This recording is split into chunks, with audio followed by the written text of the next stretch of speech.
Welcome everyone at session 11. In this session, we'll talk about an interesting topic in deep learning. It's called the recurrent neural network. We had a small introduction about it in the neural network architectures session. And we have said that recurrent neural network basically is used to model time variant systems or time variant signals.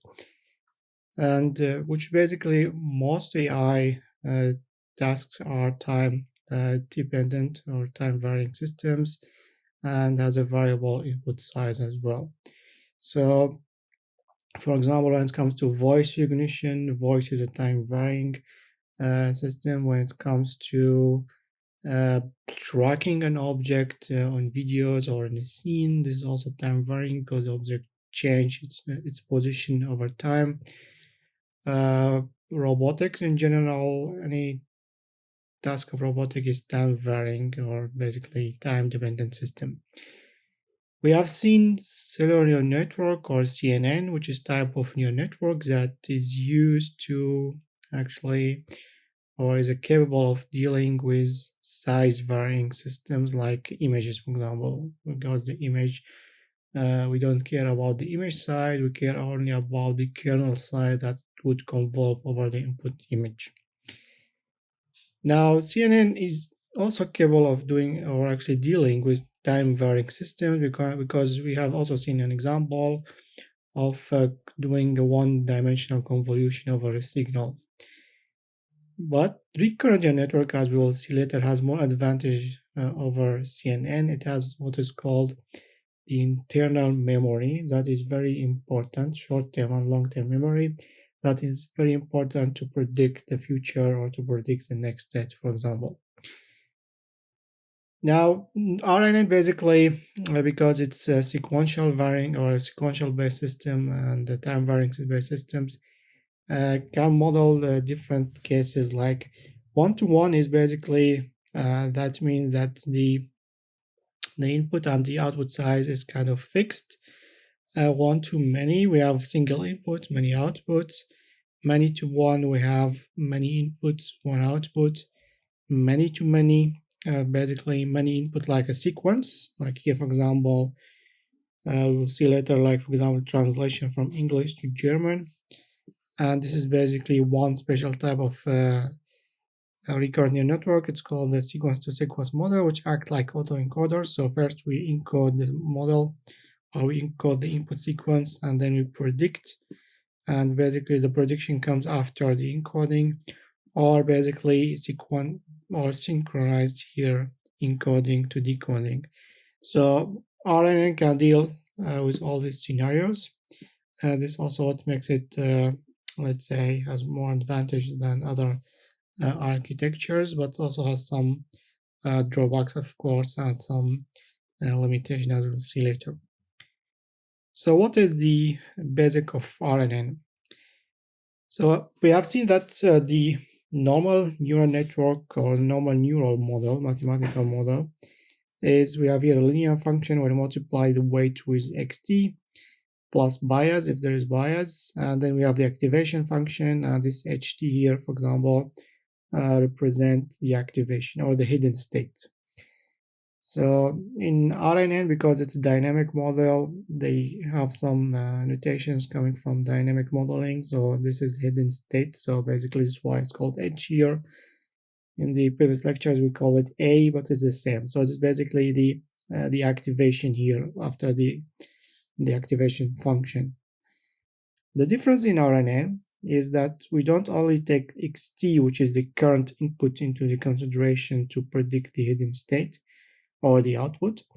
What we do basically is also we consider the history of the hidden state, which means here you can see that each that here h at this time t, so that's for the current time, is equal to the activation function. Here we have w1, which is basically the first weight matrix multiplied by xt, which is the current input, plus the second weight matrix multiplied by the previous hidden state that we had. In this way, we create kind of recurrent connection. So we also, the meaning of that, we keep our history. within the model. So because we are considering not only what is happening now, but we are connecting now with what happened before. So in this step before, and this is the idea of the history here, and also you see basically the idea of memory, because we are keeping memory of what happened before.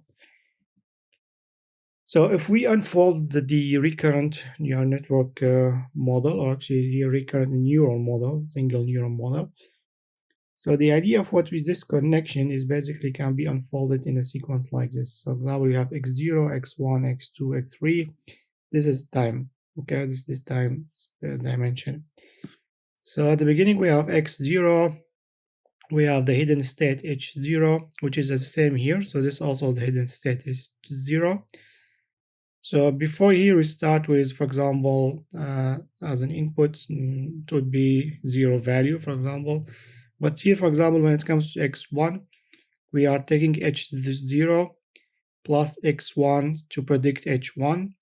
Here we are taking now h1 plus x2 to predict h2, and so on. So this is basically how we can unfold this model into a sequence of. And what you need to understand here is this is the same neuron that is moving along this sequence. It's like in the convolution, we have a neuron that we are moving. We are convolving it over the image. For example, here we have this neuron that we are moving it along the sequence of a signal, for example, a signal or a time series, for example. The difference here, we are taking the previous states into the consideration. So just to understand how RNN work, and one of the main applications of RNN basically is natural language processing, which is basically the field of AI that is used to understand human language, mainly text analytics, so the text written human language.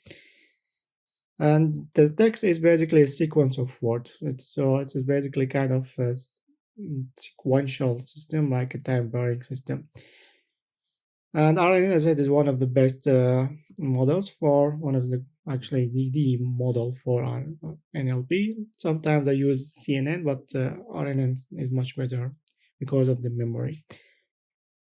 So taking an example, just to understand why we need the memory, why we would need long-term and short-term memory. Natural language processing is basically something easy for you to understand, and we'll see what the meaning of memory, because when it comes to text, it's easier to understand than talking about time series, for example, or temperature time series. Let's assume we have a sentence that John was born in Austria. Well, first of all, let's assume that we are trying to build a neural network that would predict the next word. So, for example, it takes a sentence as an input sequence, and then it will run this RNN over this input sequence and would try to predict the next word. What is the next coming word? Now, let's assume now we come to this sentence that John was born in Austria. John is an engineer. John speaks, and then the network needs to predict the next word, which would be German, for example.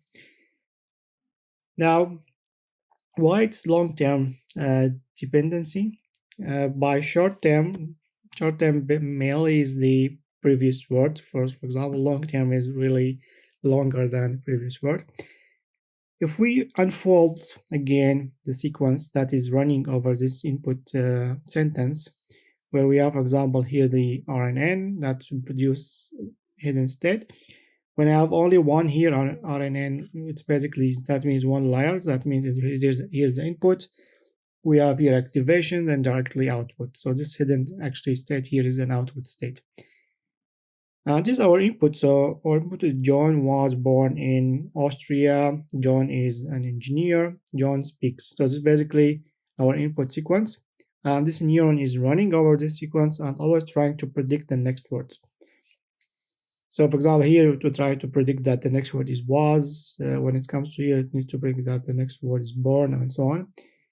But for example, when it comes to this part that John speaks, and it needs to predict German. What is the most important word in that sequence that would help the network and would help you, for example, as a human, to predict the next word? is Austria, for example, that John is born in Austria. So these three also together, but the most important part is Austria. So what we see here that the prediction of the current word, which is German, depends not actually doesn't depend on what happened in this the let's say the word before or the time let's say step before, but really like about for example here 6 steps before that, where we have an important feature that can be used to predict the next word. So this is a time basically the long term dependency. This is why we need memory, for example, because for example this network would actually now store the word Austria. When it sees, for example, born in Austria, it would store word Austria. And when it comes to here and sees the word speaks, it will say, okay, I have in the memory I have word Austria, then I can predict German. And the memory is basically because we have here propagation. So the Austria, for example, is propagated through this connection here.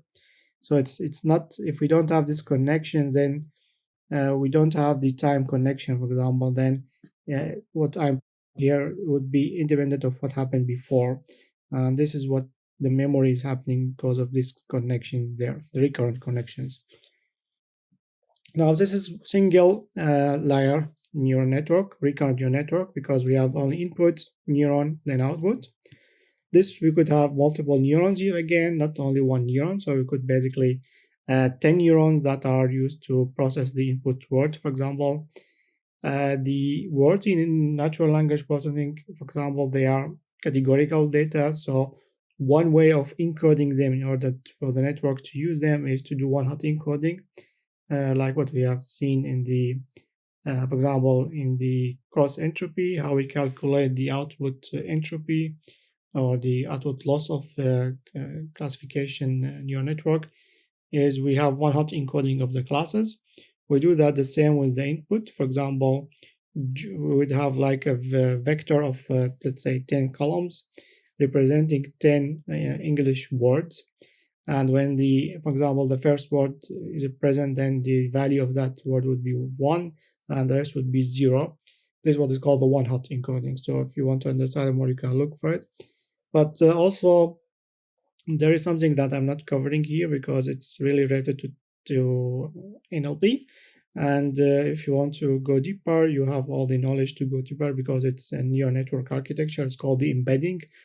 And the embedding used to give a vector representation for each word in, for example, English words. For example, it would convert the word John to a vector. And then we can use this vector, of course, in the neural network because neural network deals with numerical values and with vectors.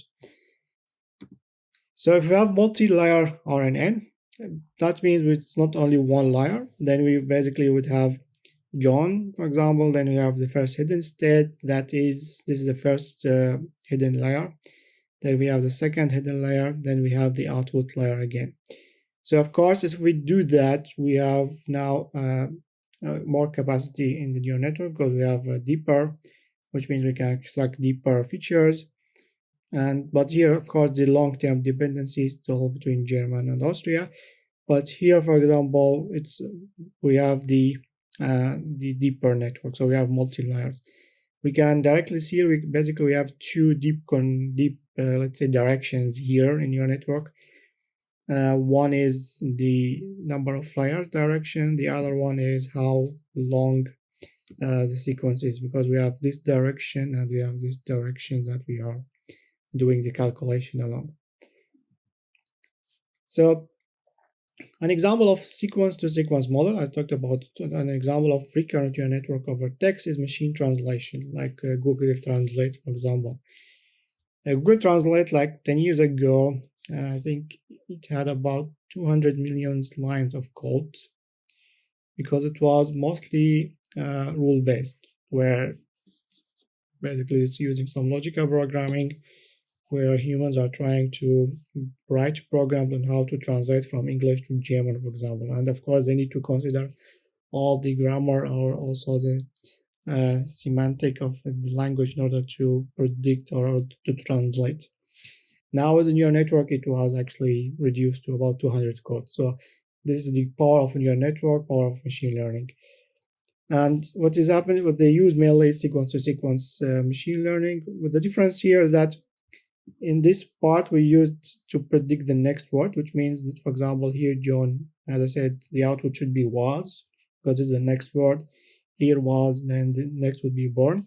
The training is always the same because we have this we have training data, so we can feed the network with a sentence here, then we shift it and we feed, this would be our output, then we estimate the cross entropy here, and then we backpropagate. Now, for example, what we could have is, instead of English to, or actually predicting the next word, is we predict a new language. For example, here we have John was born in Austria. Here John wurde in Österreich geboren, for example. This basically now would be the translation. And then John is an engineer. And here, for example, John spricht Deutsch, for example. This is basically the translation from input to output. Again, this basically could be now a long-term, short-term dependency. For example, here we have, for example, the difference between here, for example, we have wurde geboren, which basically was born, for example, which basically this one is related to here, not to the one before. And of course, the German here is related to what happened before, which, for example, Deutsch is related to these two, but also related to the input together. So this is basically the long-term, short-term memory that is used to predict also the sequence-to-sequence machine translation. Now, another use case is the text classification, which is not sequence-to-sequence. Is basically where we have an input text and we need to run this RNN over input text, and we need to classify this text into different classes. Let's say this text is about, let's say, a romance story. Another text is about horror movie or horror story, for example. Let's say we have three classes. So we have a text, and this in RNN would basically process text and classify it into three different categories or different classes. It's the same. But here, when we reach, for example, the final layer, we do here fully connected again, like what we did in convolution. As I said, when it comes to classification, you need always to like flatten and do fully connection at the end. And then we do here three softmax because we have three classes, for example. And then, of course, the class that has the higher value, which means it has a higher probability, and this would be used for prediction. There isn't basically another way of doing RNN. It's called bidirectional RNN. The difference is that in this case, we process the input or the string or the text from the beginning until the end. In bidirectional, it's basically do it in two directions, which means start from the beginning until the end. And also you do the opposite, so you start from the end until the beginning, which would generate two hidden states. So basically the hidden state of the forward direction and the hidden state of the backward direction. Then you can, for example, concatenate these two in one vector or add them together or take the average between them and then do classification, for example, of the text.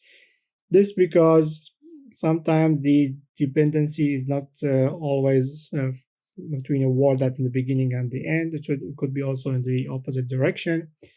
But also this also makes feature extraction more rich because, as I said, some features need the backward direction to be extracted. It's like looking at the text from two directions or looking at the text from different angles or different way of reading in order to understand it more. This is the idea of what the bidirectional neural network. Now, there is a problem in RNN. They are better than CNN because they have a memory. But when it comes to really long-term memory, which means, let's say we have a text with thousands of words or hundreds of words even, and we have the word that number 100 is related to word number 10. It's very long memory here needed. And for RNN, because it has two directions, as I said, it has the deep direction, which is about the hidden layer direction, but it also has another direction, which is a time direction. So because we do have here many multiplication again along the hidden layers, but also we have many multiplications going along the time.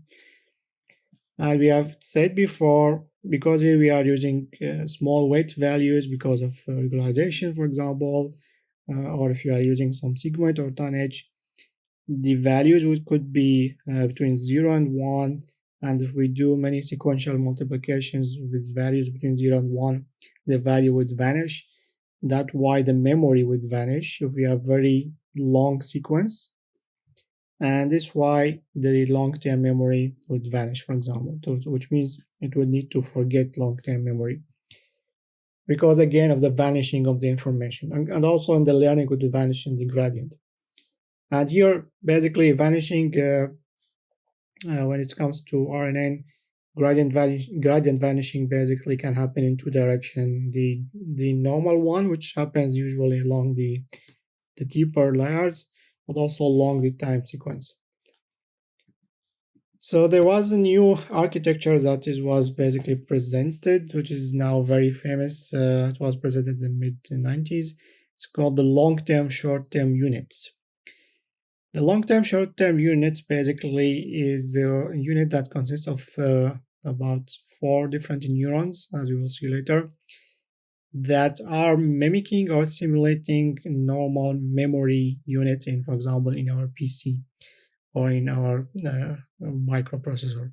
What does a memory unit does basically? So we have different operations usually in any memory cell. One is read from this memory, one is write to the memory, and one is delete this memory. Okay, so we have read, write, delete, and also hold, which means keep the what is the value within the memory. And this is the idea of the long-term short-term memory, is to create a unit that mimics this for basically operations. So this is the normal RNN, which is basically just take the hidden state, the previous hidden state, and the current input, then do some, for example, dot product with nonlinearity like 10H, then predict the current hidden state, and so on. Now, this is the LSTM basically content, or what is basically the model of the LSTM. You see we have some different additions to the tanh here, or the nonlinear function. We have 1, 2, 3 other neurons that are added to the memory. Actually, we have here also another neuron. So we have 1, 2, 3, 4 other neurons that are added basically to the RNN unit, and now it becomes LSTM unit. What we see here, this is also whenever you see that in neural network architecture, this basically represents sigmoid, which means it's a value between 0 and 1. When you see that you have a sigmoid and it has this multiplication of a signal, that means this sigmoid is acting like a gate. What the meaning of that? If the sigmoid value is equal to 0, that means whenever it comes here, would be 0 in the output because this gate is closed. When the sigmoid value is equal to 1, then whenever it comes here would basically pass because the gate is open, and everything between is basically between open and closed. So whenever you see something like this, as this, for example, we have another gate here, and we have another gate here. So we have 3 gates there in the LSTM.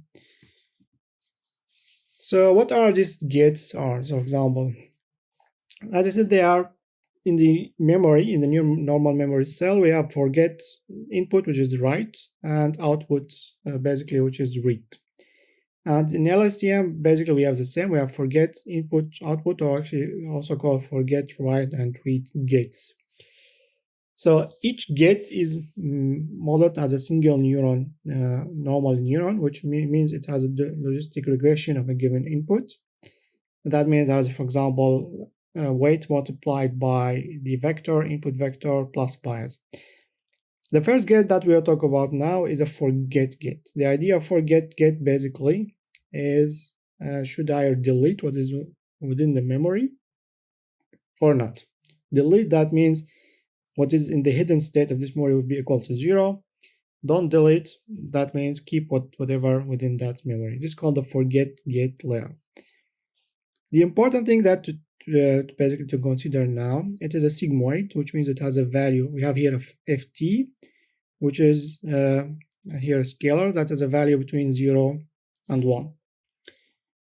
It's here you have sigmoid, and then here basically we are taking the input xt like in RNN and the previous hidden state, and we have here the weights that are the weight of the forget get plus the bias. So these are what we will learn using the backpropagation. So the weight and the bias. Now, basically, for example, here, if we look at the ht plus 1 previous state, for example, this is the idea that here the forget gets, it looks at the previous output and the current inputs and output number between 0 and 1 for each number in the cell state ct minus 1. As I said, the value equal to 1 represent completely keep this, so don't forget at all. For example, because it will pass, for example, and if, for example, the value is equal to 0, that means you need to forget now what is within the memory. So these states now, what is important to understand before talking about the write gate, the state is st is basically what is stored in the memory. So ct has this formula is ft multiplied by what is already in the state, for example. So this is now what we have the state, or what we get from the state, and this is what is already in the state, plus it d multiplied by what is in the input state. The thing is, what you need to understand, for example, we have said that if f equal to 1, that means basically st is equal to what is already in the memory. So if f equal to 1, that means we don't forget. Okay, so it is a bit reversed, because if f is equal 1, you think it should be f means that forget. It's the opposite. So if equal to 1, that means don't forget. Keep, as we said here, the value of 1 represent completely keep this. And usually what in the network would learn, let's say how it should learn, is that when f equal to 1, then I, which is the input, equal to 0. So if f equal to 1 and this equal to 0, that means the current state, or the actual state, is equal to what is already in the state. So that means we are not forgetting anything, and we are keeping the current state. Now we have the second here term, which is the input basically get. If the input get equal 1 and ft equals 0, that means forget what is already there and insert the new value to the state. Okay, so we have two gets here, ft and it. This is 1. If this is 1 and this is 0, that means keep what we have. If this is 0 and this 1, that means delete what we have and take the new ct here, which is the new input. And what is the new input here? What is a ct? It's basically the normal one that we had from the RNN that takes the xt, ht minus 1, and tan h, and this is basically the ct, which is a processed input using our nonlinear tan h that is used in the RNN. But now we are adding conditions after it. Should we write it? If, for example, if it is, that means write it. Or basically if it equal to 1, that means it would pass to the memory. If I is equal to 0, that means we need to ignore this. We don't need to put it in the memory. And of course, it and ft here, if they have this one hot basically relationship, that means one of them 1 and the other would be 0. But in practice, they could have basically, they are not a binary values, which means it could be like 0.5, 0.5. That means keep 50% of the previous state and take the 50% of the current state, then add them together. So this basically, they are not binary values because they are sigmoid. So it could be between 0 and 1. Now the next is basically the output. This is how we calculate the current state, or this we actually how we estimate what should be stored in the memory. And this is now should we release what is in the memory or not. Now this is the last one is the output or the read gate, which also has the same model but different weights. So basically, what you need to understand is the I, F, and T, they all have the same model but different weights. They all take the same input, which is the xt, ht minus 1, but they have different weight, which would be trained using the backpropagation. So now we have basically that here. Then we have the output T multiplied by this. Sometimes it's linear, so we actually take the hidden states and we just pass it to the output. Or sometimes we add another nonlinearity, which here basically the tan h. So this is not basically a basic part of the LSTM. As I said, sometimes it's present, sometimes it's not. But what is important here is that we have the output get again. If the LT is equal to 1, that means we are sending the ST to the HT. So HT is the hidden state of that unit, and CT is the internal state of that unit. And if we have an output, that means it will pass to the output. And if it's 0, then we don't pass it. It will stay there. If forget equal 1, for example, then it will stay there, but we don't pass it to the output, which means we don't process it. We need to, for example, going back here, let's assume we got into this step. Then what happened here, because Austria is important to predict what language this person speaks, then for example, the input, for example, reach here, the input gate would be equal to 1 to basically to insert the vector or actually the nonlinearity, or actually the output of the neuron here of Austria into the state. Then in the next step, the input would be now equal to 0 and forget would be equal to 1, because we need to keep it until we get into speaks here. When it comes to speaks now, the output gate would be equal to 1, because we need to use what is within that to the hidden state to process it to predict the German. Next, it depends on the training or what we are doing. We could forget it or we could keep it if we want to predict other stuff. Okay, so whenever the network sees an important feature to perform the task is basically trained for, if it is an important feature, it will keep it, which means the input here would be equal to 1, and now currently it would be 0. Then in the next step, it will not receive any more input. It will keep now what is within the memory until it sees something important that in this case, for example, when it sees speaks, that means it needs to release what is within the state in order to predict the output. And in this case, the output here will equal 1. And then here, for example, this hidden state, which represent the word born in Austria, for example, to represent that is born in Austria, that would be used to predict German.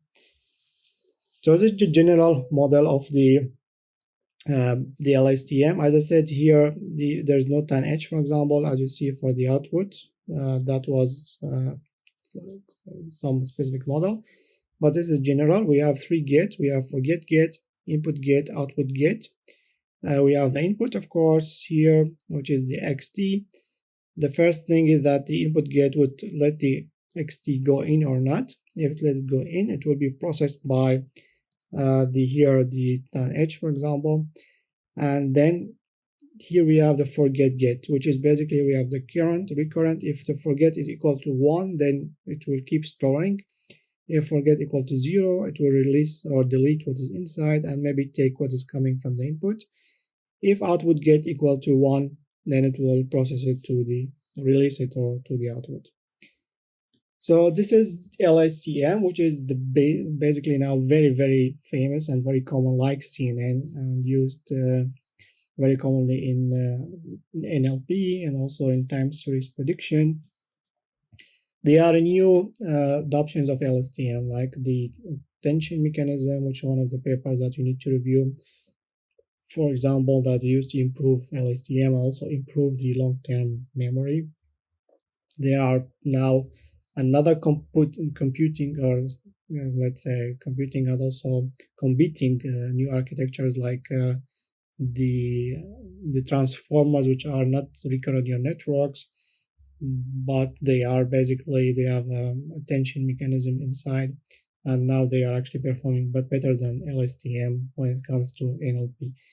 So, but if you understand LSTM, if you understand CNN, you can understand easily the transformer model. So this for the now session 11. In the next session, I'll talk about reinforcement learning. Thank you.